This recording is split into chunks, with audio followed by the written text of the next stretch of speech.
Hi, I'm Brian Kenny, and welcome to ESPN Classic's Top 5 Reasons You Can't Blame, a series that takes a fresh look at sports personalities who are remembered largely for their mistakes, controversial moments, or questionable decisions.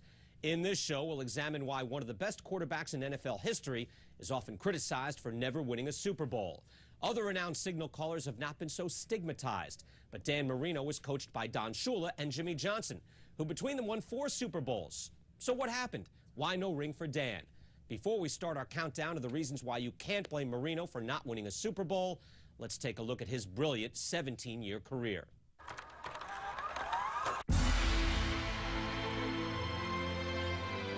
It was like God said, I made you a football player, and you're going to be the greatest passer that ever lived.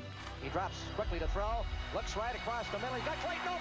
10, 5, touchdown Dolphins. Dan was just so impressive, you know, he's just such a big, strong, good-looking guy.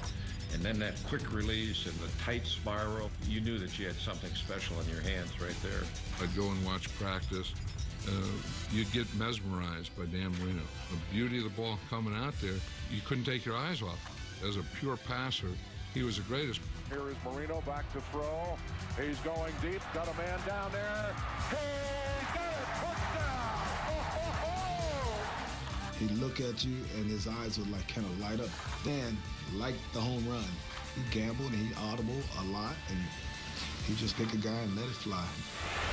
Marino gunning deep, and Clayton is open for a touchdown. In the 1983 NFL Draft, 5 quarterbacks were selected ahead of him, and Marino set about showing those 5 franchises what they had missed. After passing for 20 touchdowns as a rookie, he shattered records in his second year, throwing for 48 touchdowns, 12 more than the previous mark, and for more than 5,000 yards.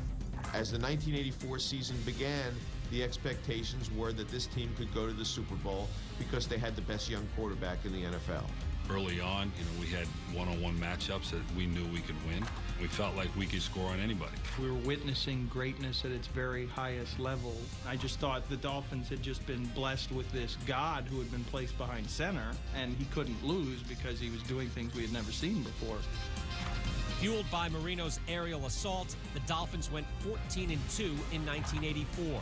They didn't miss a beat in the conference playoffs, capped by a 45-28 rout of Pittsburgh, in which Marino passed for 421 yards and 4 touchdowns, both AFC Championship game records. The Dolphins have won the AFC Championship game and are now in Super Bowl 19. Super Bowl 19 was billed as Young Gun versus Joe Cool, Dan Marino against Joe Montana. But San Francisco muzzled Marino, intercepting him twice and sacking him 4 times. And the 49ers romped 38-16. Marino in trouble again. 6, he'll go down again. When they lost to the 49ers, I remember thinking, well, they lost, but we're going to see this guy over and over. It's happened so fast for us. I don't think we respected it as much as we should have at the time. And then I felt like, well, I'm going to be back at some point. I know I'm going to play in this game. But Marino never did get back. In fact, in the last 4 seasons of the 1980s, the Dolphins failed to reach the playoffs. And then in the next 6 years, they went 3-4 in the postseason, including 0-3 against Buffalo.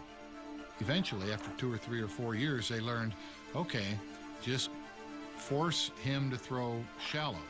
Take away the deep stuff, which made him just like any other quarterback, and eventually he would make a mistake. In his first 4 years, Marino averaged 36 touchdown passes a season. But for the rest of his career, that number plunged to 21. After the 1995 season ended with a one-sided loss in the wild card game, Coach Don Shula ended his 26-year tenure with Miami. His successor, Jimmy Johnson, said the days of the Dolphins' dependency on the pass were at an end. I think Jimmy Johnson was frustrated by Dan Marino in the sense that Dan had become a detriment to his team with the number of interceptions he had thrown. Johnson was unable to reverse the trend, and the Dolphins' playoff frustrations continued. So did Marino's declining productivity. In 1999, for the first time in his career, his interceptions outnumbered his touchdowns, 17-12. He was running out of time and patience. These questions are ridiculous. I'll tell you how tough it is you work your butt off all week and then you lose a game like that, 3 points with 2 seconds left. That's how tough it is. You wouldn't know, would you? Marino had a tough time dealing with the fact that he'd never won a Super Bowl. And all of this was compounded by fans and media asking him how he felt about it. That's the perception, because the media gives you that perception as a quarterback, and that's always going to be there. You never really get yourself over the top in the media's mind until you win a Super Bowl. Marino's last grab for the elusive ring ended in embarrassment. A 62-7 flogging by Jacksonville in the second round of the 1999 playoffs. He was a shell of himself, passing for a paltry 95 yards and throwing 2 interceptions. Picked off by Beasley. And the problems persist for Dan Marino. How about that? His first pass is intercepted. By the time he got his first completion, it was the second quarter, and his career really was over at that point. Marino was easily a first-ballot Hall of Famer in 2005, bringing with him to Canton most major NFL career passing records. An unshakable smudge on his portfolio was that while he had won 61% of his regular season starts, he had won only 44% of his playoff games. And there was the haunting matter of the missing ring. You look at somebody like Tom Brady or Elway, these guys had ways of inspiring their teammates to kind of go a little bit beyond what they were. I don't think Marino had that capability. I'm not a big Dan Marino fan. He's a Hall of Fame passer and thrower. He just didn't win.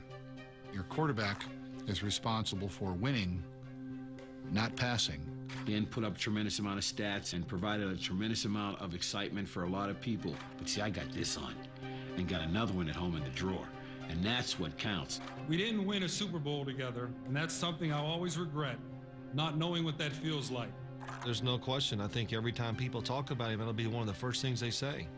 When you don't win the big one, no matter how good you play, is always a question, well, you know, are you really the best? Are you really good enough? Dan Marino's legacy will not be what it should be simply because he went 0 for 17 in Super Bowls. That's the conventional wisdom behind why Dan Marino has been blamed for never winning a Super Bowl. When you set every major career passing record and still come up empty, it's hard to point the finger of blame elsewhere. But before we start our countdown of the reasons why Marino is not to blame, here are several arguments that didn't make the cut. We call them the best of the rest. The 1984 49ers. In just his second season in the NFL, Marino drew the short straw in Super Bowl 19. He had to face a dynasty in the making. They happened to get a Super Bowl against the 49ers and Joe Montana. The 49ers are at their peak, and at their peak, they're as good as any team's ever played in this league. In the drubbing by the 49ers, Marino watched a surgeon at work. Montana throwing those short catch-and-run spirals. Of his 24 completions in an MVP performance, 7 went to Roger Craig out of the backfield, 2 for touchdowns. Their linebackers couldn't keep up with Roger Craig. Every time he'd go out, he'd get behind one of those linebackers, and San Francisco exposed him. Another best of the rest, injuries. In the 1990s, rarely was Marino playing without pain. His knees went under the surgeon's knife repeatedly. He had hip problems, ruptured an Achilles, and in his last season, suffered a cervical nerve injury. The neck injury was a tough injury on him, both physically and psychologically, because this is the first injury he'd ever had in his career that his arm was affected. He could not throw the ball the way he wanted to. We're counting down the top 5 reasons you can't blame Dan Marino for never winning a Super Bowl. Welcome back. Without any further ado, let's get right to our countdown. Reason number 5, replacing the Marx brothers. In Marino's first 10 seasons, he threw 290 touchdown passes. And almost half of those went to the dynamic duo known as the Marx brothers, Mark Clayton and Mark Duper. You can blame part of the reason for Marino not winning Super Bowl in the sense that when he lost to Marx brothers, then he lost a lot. He never had anything close to that again. Duper and myself used to tell defensive back, you can't stop us. Marino drops the throw, looks, fires for the corner of the end zone. It is caught by Clayton. What a catch! Marino lost his Roadrunners in 1993. Clayton, a free agent, left for Green Bay, and Duper was cut in training camp. Other guys would come in and play with him 1 year and then they're gone. Wasn't like when the Marx brothers were here, where they were here for years and years and years, and Danny got a chance to develop a rapport with them.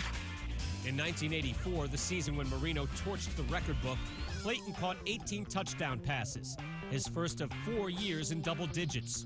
But after the departure of the Marx brothers, Marino never had a receiver with more than 8 touchdowns in a season.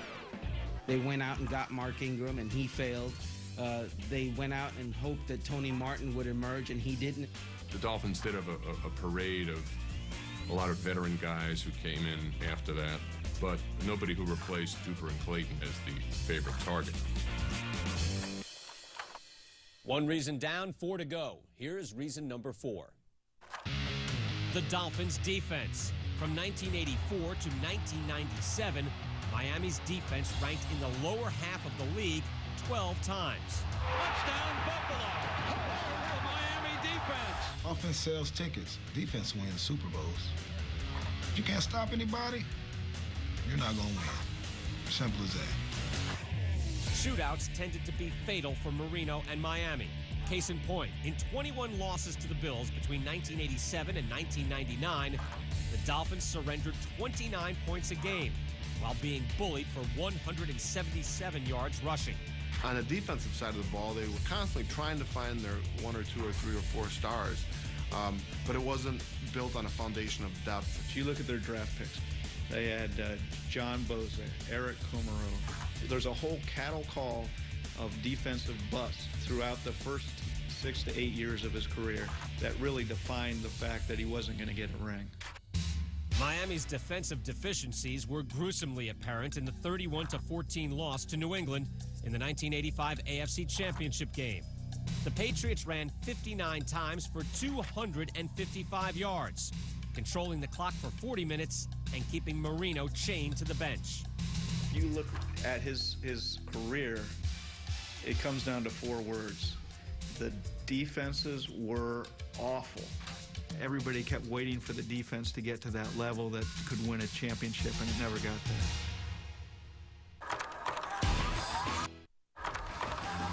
We're counting down the top 5 reasons you can't blame Dan Marino for never winning a Super Bowl. Did our first 2 reasons grab you? If not, here's reason number 3. Jimmy Johnson. The architect of the Dallas dynasty of the 1990s came out of retirement to succeed Don Shula. He was going to be the one to make the Marino resume complete at last. Anybody that's going to give you a chance to win a championship, which everybody believed that Jimmy would do that. You buy into the program, and that's the way you have to look at it. Johnson's mind was made up. He would wean Miami from its dependency on Marino and emphasize the ground game. But when that failed, offensive coordinator Gary Stevens, a holdover from the Shula regime, was led to the gallows by Johnson. I think what he realized is that he had made a mistake. He had to fire Gary Stevens, and he had to force some things down Dan Marino's throat, and it was, to me, the beginning of the end for the 2 of them. Jimmy neutered Dan by taking away his right to audibilize. Jimmy didn't allow Dan to check off at the line of scrimmage. That was a big part of his game. Howard Schnellenberger called it asking Mozart to play the piano with one hand tied behind his back. Despite the rift between the 2, Marino actually talked Johnson out of retiring after the 1998 season. The truce was temporary, however. Soon, the town and the team were fractured. Dan's our starting quarterback. We've been inconsistent at that position, but we feel like that we can improve on it. You drive to work, you turn the news on, and it's Jimmy and Dan. I mean, you look in the newspaper, it's Jimmy and Dan. After a while, it became a distraction. The day after that humiliating 62-7 playoff loss to Jacksonville in January of 2000, Johnson retired, saying he wanted to spend more time with his family after the death of his mother. The Dolphins never got out of the second round of the playoffs during his 4-year tenure. When Shula was there, it was all about Marino. When Jimmy Johnson came in, that changed. So toward the end, I mean, no running game, poor receivers, and a coach who didn't necessarily believe in him. There was no way Dan was going to win at that point. Have we begun to change your mind yet? If not, take a look at reason number 2. The Buffalo Bills. They were the immovable object for Miami. In Marino's last 13 seasons, the Bills won 21 of 30 games against the Dolphins and reached 4 straight Super Bowls. I remember one time when the Buffalo Bills were dominating the Miami Dolphins, and Marino was very, very frustrated. And he would look up to me and said, "Look at their roster. Look at our roster. Can you see what I'm talking about?" That was a team we needed to beat in those years, and they had a great football team. They just were the team that was, better than us. Against the Bills between 1987 and 1999, Marino threw 39 touchdown passes, but also 36 interceptions. In those late season games played in cold, wind-lashed Buffalo, Marino was 0-6. And Marino throwing deep. It is intercepted by Mark Kelso. When they came up here and the winds were swirling, they were going to have to live and die on Dan Marino's arm. At the time, it might have been a little bit too much on him. The Bills had a man for all seasons in Thurman Thomas, who represented perhaps the most formidable barrier between Marino and the Super Bowl. The versatile running back bedeviled Miami for more than 2,800 yards of total offense and 16 touchdowns. Thurman Thomas became the symbol for exposing them all and for frustrating Marino and not getting to the Super Bowl. Thomas on the screen. Thomas, touchdown Buffalo. Of the 3 playoff losses to the Bills in the Marino era, none was more galling than Miami's 29-10 defeat in the 1992 AFC Championship game in its own warm backyard. At the end of the day, the Buffalo Bills had a team made for the postseason. The Miami Dolphins had a team made for highlight reels in the regular season, but not the postseason. People say, how much are the Bills to blame for Marino not getting to some of those Super Bowls? We'll take the blame on that one. Counting down the top 5 reasons you can't blame Dan Marino for never winning a Super Bowl. Here's a recap. Number 5, replacing the Marx brothers. Marino never had receivers to match Duper and Clayton. Number 4, the Dolphins' defense. It was consistently inferior. Number 3, Jimmy Johnson. The man who followed a legend alienated Marino. Number 2, the Buffalo Bills. They dominated the Dolphins. Welcome back to the top 5 reasons you can't blame Dan Marino for never winning a Super Bowl. You've seen reasons 5 through 2. Now here's the number 1 reason why you should lay off the Dolphins' Hall of Fame quarterback. The Dolphins let Marino down. Don Shula, not without cause, was enamored of the quarterback's dazzling arm and believed that would be sufficient. Plan A was Marino throwing. So was Plan B and Plan C. Marino's football's equivalent to crack. You know what I mean? You start smoking it and you can't stop. You got to get him to keep throwing the ball. I think that Coach Shula realized that his strength was Dan Marino, and they threw it every down. I think Don Shula used Marino's greatness as a crutch. And everybody who followed the Dolphins kept figuring that Dan's going to lift us to greatness. All Marino all the time carried a crippling price. No offensive balance. During the quarterback's 17-year career, the Dolphins led the league in passing 5 times, but their running game averaged a ranking of only 22nd. When you have a quarterback like Dan Marino, is that he camouflages a lot of your weaknesses, and they only get exposed in big games and tough moments. The Dolphins consistently gave lip service to the ground game, but their actions never matched their words. We used to laugh when we heard every single year, we're committed to the running game. We're committed to the running game. They never had a running game. And we knew if it came down to it, it was going to come down to number 13. When it came down to it, offensive line, we thought we could run the ball, and also we're calling pass plays. Really didn't give it a chance a lot of times. During Marino's tenure, the Dolphins drafted 25 running backs. Only one, Kareem Abdul-Jabbar, rushed for 1,000 yards in a single season. There were so many great hopes at running back. Troy Stratford, Andre Franklin, Woody Bennett. One after one, they came, they tried, and they left. At one point, probably their best running back was Bernie Parmalee. And he was a guy that they found when he was working for UPS. And so they decided that they were going to go with Dan Marino and every once in a while give it to the UPS guy. If they had a solid, dependable runner like Terrell Davis, I'm sure Dan Marino would have been in another Super Bowl and he would have won a Super Bowl. The Dolphins actually could have had Terrell Davis, the runner who helped John Elway to 2 Super Bowl triumphs. He was one of several game-swinging backs Miami passed over in the draft. Among the others, Emmitt Smith, Thurman Thomas, Bo Jackson, Herschel Walker, and Curtis Martin. Sometimes you need to run it to take the pressure off. What I think that we didn't have is that the guy that you could count on, like Aikman and Emmitt Smith. You add an Emmitt Smith to the Miami offense with Dan Marino, you'd have to say his chances of winning the Super Bowl would have been increased immeasurably. History has shown that quarterbacks with infinitely more modest credentials and backed by balanced attacks have won what eluded Marino all those years. Look at Trent Dilfer in 2000 with the Ravens. If you ever put Marino on a team that had the Ravens defense with a 1,200-yard back, he might have won 2 or 3 in a row.